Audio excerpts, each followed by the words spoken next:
thina ngokwe-target yethu according to i-academic improvement plan yethu ye-province sithi by August izonke iy'kole zibe seyiqedile so that bezokwazi ukuthi babe nesikhathi se-revision and stuff like that. So kusikhuthaza kakhulu lokho ukubona intshisekelo efana nale. Lesikhathi somonitor besicabanga ukuthi sizofika nje abantwana besaphemile besenza ama-singles ngazi noma kuthiwa ama-singles yes cha sabathola nje impela begqoke i-uniform begundile begqoke nje othayi abafana amantombazane befaka othayi kuyisikole ongazi ukuthi umaji dala kwaqala kanti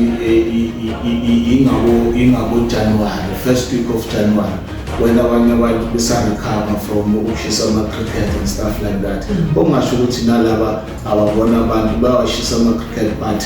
bayazi ukuthi come next year they will have a longer period behleli ama-university avula ngabo February and so they are sacrificing this year ngoba yazi ukuthi unyaka lo do or die. Mhlawumbe sesiphetha ngabanye ngoba kuney'ngane mhlawumbe ezisizona kulo nyaka zifisa ukuthi zithathe i-gap year. Ungaqhuqhuzelela ukuthini kulezo y'ngane? Sikhuthaze i-gap year ngoba vele sikhuluma nasemsakazweni la i-target yenu ihlobo elithize labantu ngokohlanga nano-culture. I-culture esizwa kwezinye iy'nhlanga lezo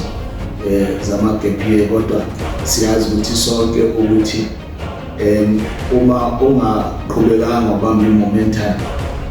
kuleyo gap year leyo ziningi izinto ezingenzeka ezingakuphazamisa ezingagcina zikunqemisa ungcono ungayenzi into ye-gap year ikakhulukazi mawukuthi namandla akhona ngokuhulumeni uyabonelela ngoma-NSFAS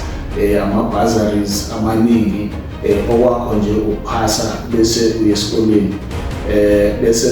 ungaphumula-ke mhlawumbe ungenza i-gap year masuqedile i-qualification yakho ukuthi ake ngihlale ukuthi ngoba sengifunda isikhathi eside ake ngihlale ngingasebenzi-ke kodwa ngiyazi ukuthi akekho umuntu ofuna ukuhlala eseqedile